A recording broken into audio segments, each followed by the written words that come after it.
안녕하세요. 회계윤리 수강생 여러분들. 9장 무형자산의 두 번째 시간이고요. 오늘 무형자산 모두 다 끝내겠습니다. 지난 시간에 했던 내용 중에서 가장 중요한 거는 연구개발비 지출의 회계처리였죠.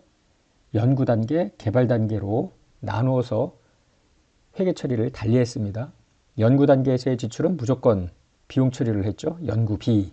반면에 개발단계 지출은 무조건 무형자산으로 인식한 것이 아니라 기술적 실현 가능성을 비롯한 6가지 조건을 모두 충족하면 무형자산, 보통 개발비라는 개정을 사용했죠. 그러나 6가지 조건을 모두 충족하지 못하면 비용, 일반적으로 경상개발비라는 비용 규정을 사용한다라는 이야기를 했습니다. 자, 이번 시간, 지난 시간에 했던 그 내용을 토대로 해서 예제 2번부터 풀어보겠습니다. 내부 창출 무형자산인데요. 다음은 갑회사가 태양전지 기술 개발을 위하여 수행한 프로젝트와 관련해서 당기에 발생한 비용의 내역이다. 연구원 급여, 원재료 사용액, 시험기기 상각비, 광고 선전비 등등 비용 내역이 있는데 연구 단계와 개발 단계로 나누었습니다. 지금 더 읽어보지 않아도 이 광고 선전비 같은 경우는 연구 단계든 개발 단계든 상관없이 무조건 당기 비용 처리를 해야 되겠죠. 위의 발생 비용과 별도로 원재료 사용액 15,000이 더 있었는데 여기 원재료 사용액 이게 어느 단계인지 모호할 때 모호할 경우에는 무조건 연구 단계라고 했습니다. 물음을 볼까요? 갑회사의 연구 단계에서 발생한 비용과 개발 단계에서 발생한 비용의 회계 처리를 하라는 거예요. 단 개발 단계에서 발생한 비용은 무형자산 인식 조건을 모두 충족한다고 가정했고요. 연구원 급여는 현금으로 지출했다는 겁니다. 자, 좀 전에 이야기한 대로 광고 선전비는 무조건 별도 비용이고요. 구분이 모호한 원재료 사용액 15,000은 모두 연구 단계이기 때문에 단기 비용입니다. 따라서 연구비의 인식, 연구원 급여, 원재료 사용액, 시험기기 감가상각비, 여기 현금, 원재료, 감가상각 누계액 해놓고 연구비라고 하면 되겠죠. 한편 다시 여기서 연구원 급여, 원재료 사용액, 감가상각비 각각 들어가는데요. 한 가지 빠뜨려 놓은 건 여기 원재료의 경우에는 실제 연구 단계에서 사용한 것, 어느 단계에서 사용했는지 애매모호한 것이 다 포함됐어야 되죠. 세 가지 합친 개발비, 나머지 광고 선전비는 어느 단계이든 상관없이 다 단기 비용 처리를 합니다. 3.3절에는 영업권이라는 게 있는데요. 주로 고급 회계에서 영업권을 많이 여러분들이 접하게 될 거예요. 그럼에도 불구하고 회계원리에서 기본적인 영업권의 회계 처리를 여러분들한테 소개하고자 합니다. 자, 영업권은 사업결합 과정에서 가장 흔한 건 합병입니다. 취득자가 피취득자의 순자산의 공정가치를 초과하는 대가를 지급할 경우, 즉 취득자가 합병회사, 피취득자가 피합병회사인데 합병이라는 것은 피취득자의 자산과 부채를 취득자가 몽땅 가지고 오는 거예요. 몽땅 가지고 올 때, 즉 취득을 할 때 그 자산과 부채는 피취득자의 장부 금액과 상관없이 취득일의 공정가치입니다. 예를 한번 보면은 갑회사가 의뢰사를 합병한대요. 의뢰사 자산의 공정가치를 합병하는 날 평가해 보니 자산은 1000, 부채는 600이래요. 그럼 그거를 가지고 오는 거예요. 자, 갑은 을이 갖고 있는 여러 가지 자산, 현금부터 시작해서 매출 채권 등 금전 채권을 비롯해서 유무형 자산까지 다 갖고 오는 겁니다. 이게 계정이 굉장히 많겠죠. 단순하게 한 거고요. 부채도 다 가지고 옵니다. 그러면 순자산의 공정가치는 400이 될 거 아니에요. 자산이 1000, 부채가 600이니까 이때 400보다 더 많은 대가를 지급하면은 여기 같은 경우에 지금 500을 지급했다고 했잖아요. 현금. 그럼 대차 불일치 금액이 나오죠. 이것이 바로 영업권입니다. 즉 순자산의 공정가치를 초과하는 대가를 지급했을 때 초과 지급액을 무형자산으로 인식을 합니다. 왜 초과 지급액이 있었을까요? 갑회사가 생각하기에 의뢰사를 합병하면 뭔가 시너지 이펙트가 있다고 생각을 하겠죠. 흔쾌히 100만큼 더 주는 거야. 그러면 합병을 했을 때 뭔가 그 이상의 현금 창출, 미래 현금 창출을 기대했다고 볼 수 있는 거 아니에요. 그래서 이 영업권 무형자산으로 인정을 하는데요. 다만 지난 시간에 이 무형자산 기준서에서 무형자산으로 정의되기 위해서 충족해야 될 조건, 식별 가능성, 통제, 미래 경제적 효익의 존재가 있어야 된다고 했는데 영어권은 식별 가능성을 충족하지 못합니다. 왜냐하면 식별 가능성은 분리 가능하거나 계약상 권리, 기타 법적 권리로부터 발생하는 것을 의미한다고 했는데 이 계약상 권리나 기타 법적 권리는 아니고요. 더 나아가서 분리 가능, 즉 영어권만 따로 떼어서 매각이나 이전이나 임대 등을 할 수 있는 건 아니잖아요. 따라서 무형자산 기준서가 1036호인데 1036호에서는 영어권을 무형자산으로 보지 않습니다. 분리 가능성이 없기 때문이죠. 대신에 사업결합 기준서가 1103호인데 여기에서 영어권을 무형자산으로 포함시키고 있습니다. 그런 이야기는 중급회계, 고급회계에서 더 배우기로 하고요.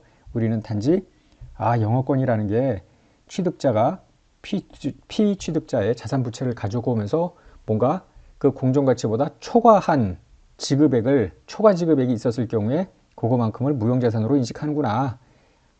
합병과 같은 사업결합에서만 영어권이 튀어나오는 겁니다. 그 어떤 경우에도 영어권은 발생하지 않습니다. 따라서 자가창설 영어권의 인식은 허용되지 않는다. 이게 가장 중요한 거예요. 예를 들어 우리 회사는 너무 잘 나가는 것 같아. 스스로 차변의 영어권, 대변의 이익 이런 식으로 회계 처리를 할 수는 없다라는 겁니다. 절대 자가창설 영어권 인식 불가입니다. 교재 422페이지 무형자산의 상각인데 유형자산과 마찬가지로 무형자산도 감가상각을 해야 되겠죠. 먼저 내역연수인데 내역연수가 유한한 무형자산과 비한정 무형자산으로 나눕니다. 내역연수가 유한한이면은 5년 상각, 10년 상각 이렇게 유한한 걸 의미하고요. 비한정이라는 것은 무한을 의미하는 게 아니라 저게 5년인지 8년인지 10년인지 파악이 안 된다라는 겁니다.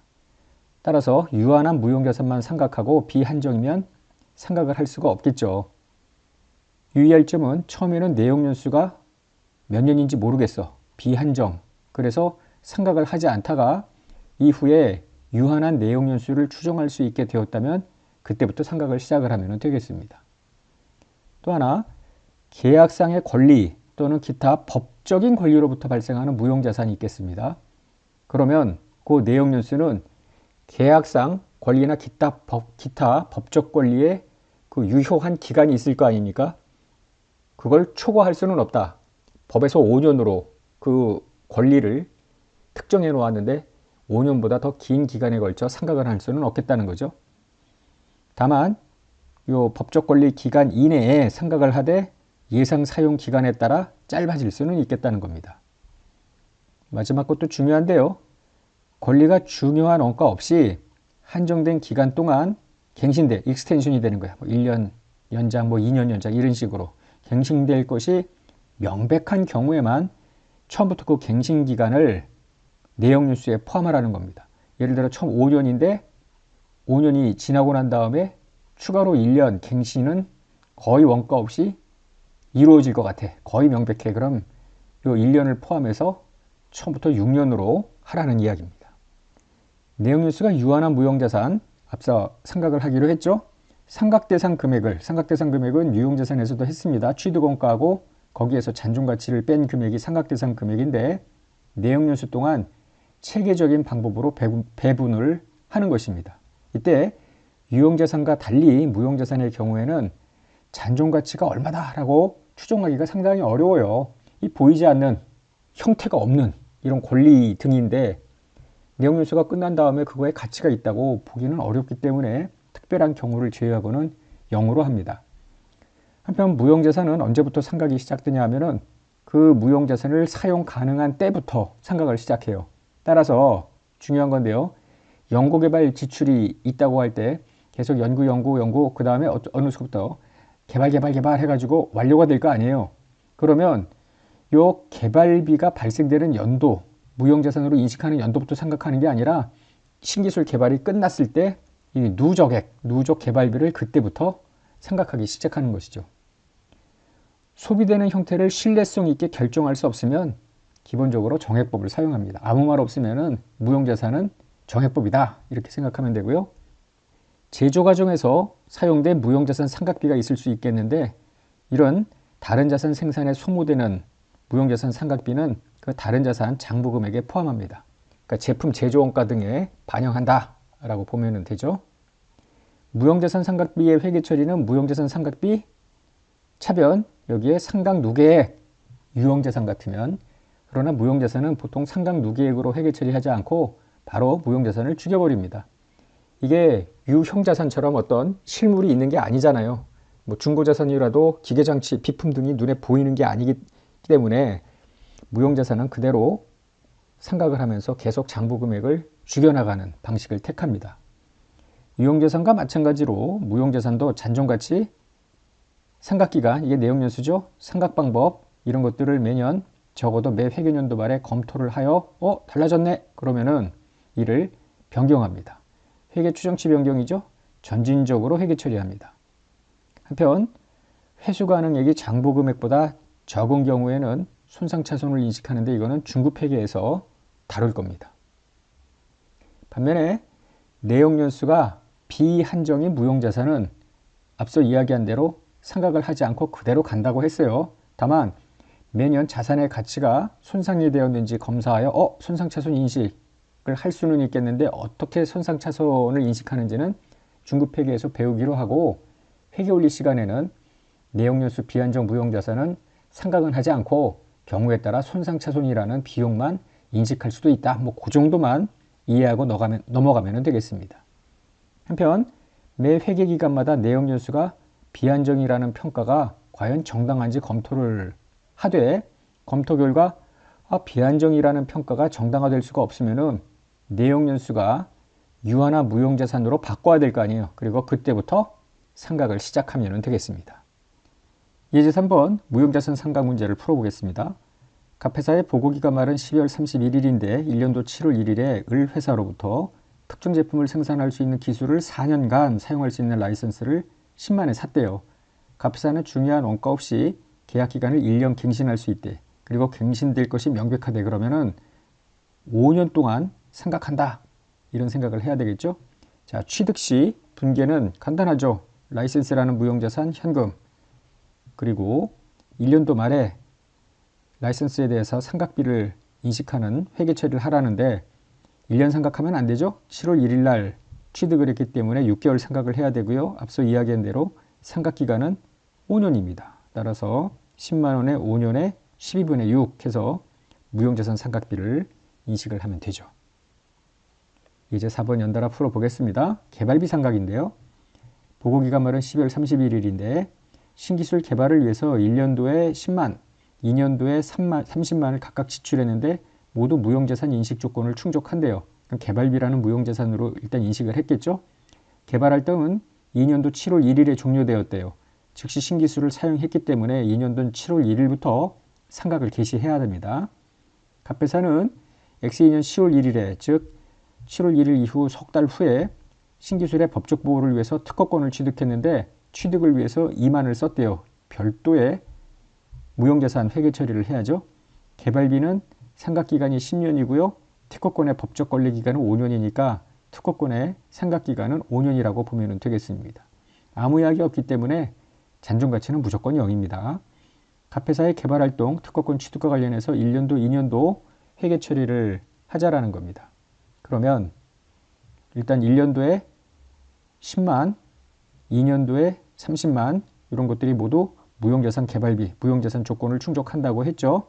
더 나아가서 2년도 10월 1일에 특허권 취득하느라고 또 2만 썼죠. 특허권 또는 산업재산권 이런 계정을 사용하면 되겠습니다. 물음 2번 2년도 12월 말 결산일에 무형자산 상각과 관련된 회계 처리를 하래요. 두 가지를 각각 나누어서 해야죠. 개발비 상각, 산업재산권 상각 두 가지로 나누는데요. 개발비는 누적액이 40만 원이죠. 2년도 7월 1일부터 10년 상각입니다. 따라서 나누기 10년에 12분의 6 해서 개발비 상각 부분이 2만이고요. 특허권은 2만인데 5년 상각이라며. 그런데 10월 1일 취득했기 때문에 12분의 3만큼 상각을 하죠. 산업재산권 두 개 합해서 무형자산 상각비 이렇게 하면 되겠죠. 3번은 3년도 말이 됐습니다. 개발비 잔존 내역 연수가 처음 추정한 것보다 2년 단축되었다고 판단을 하재요. 다시 해보제. 회계 추정치 변경이니까 2년 단축된 기간 동안 상각을 새롭게 시작을 하면 되겠습니다. 그러면 자, 2년도 말 혹은 3년도 초에 개발비 잔액은 얼마냐면은 처음에 40만 원이었다가 여기 상각을 해서 38만 원인데 이 38만 원일 때 추정치 변경 전 잔존 내역 년수는 전체 10년 중 6개월 지났으니까 9.5년이잖아요. 9년 반. 그런데 2년 단축했다고 그러니까 7.5년으로 바뀌었겠죠. 따라서 3년도 말 인시 개발비 상각은 요 38만 원을 2년 단축한 7.5년 5만 667원 만큼 상각을 하면 되겠죠. 교재 427페이지에는 재평가 모형이 들어가 있는데요. 무형자산과 유형자산과 마찬가지로 무형자산도 원가 모형, 재평가 모형 중 한 가지 방법을 선택할 수 있도록 해놨습니다. 모든 회계 처리는 7장에서 배웠던 유형자산 재평가 모형을 적용할 때의 회계 처리와 같습니다. 다만 한 가지 유념할 것은 뭐냐면 모든 무형자산에 대해서 무조건 재평가 모형을 적용할 수 있는 건 아니고요. 활성시장이 존재하는 경우에만 재평가 모형을 적용할 수 있습니다. 우리나라에서 무형자산이 시장에서 거래되는 이런 거래소가 있는 건 아니잖아요. 그래서 활성시장이 존재하는 경우가 거의 없기 때문에 재평가 모형을 적용하는 무형자산을 보기는 어렵겠다라는 거죠. 무형자산의 제거입니다. 무형자산은 처분하면 제거해야 되겠지. 사용이나 처분으로부터 미래 경제적 효익이 기대되지 않을 때에도 역시 제거해야 되겠습니다. 일반적으로는 매각 처분이 될 텐데요. 무형자산 제거로 인한 무형자산 처분 손익은 순매각가액과 장부금액의 차이로 계산을 하겠죠. 순매각가액이기 때문에 처분 부대 비용은 별도의 비용으로 인식하지 않고 처분 손익에 반영이 되겠죠. 한편 회계기간 중에 무형자산을 처분하는 거래가 발생했다면 처분 시점까지 상각비를 우선 인식한 후에 처분 회계 처리를 해야 되겠습니다. 이런 회계 처리는 유형자산에서도 전부 한 번씩 거론이 됐었죠. 자, 회계 기간 중에 무형자산을 처분할 때 처분 직전까지 상각비 인식하죠. 몇 개월치 상각을 해야 될 겁니다. 그리고 나서 무형자산 처분할 때 남은 무형자산 죽이고요. 처분 금액 순매각 금액이죠. 그리고 처분 이익 경우에 따라서 처분 손실을 이직할 수도 있겠습니다. 무형자산 처분과 관련된 예제를 마지막으로 풀어보겠습니다. 카페사 보고기간 말은 12월 말일인데 1년도 1월 1일에 소프트웨어를 10만에 취득했대요. 내용연수 5년 잔존가치 없이 정액법 상각이래요.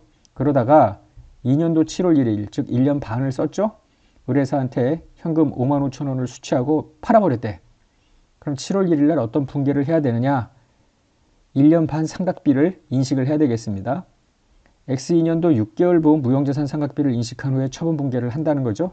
그래서 10만에 5년 2만씩 해야 되는데 6개월 치니까 만 해가지고 소프트웨어 무형자산 상각비 이 분계를 먼저 해야죠. 그럼 소프트웨어는 요 이전 연도에 2만만큼 상각을 또 했을 거 아니에요. 소프트웨어를.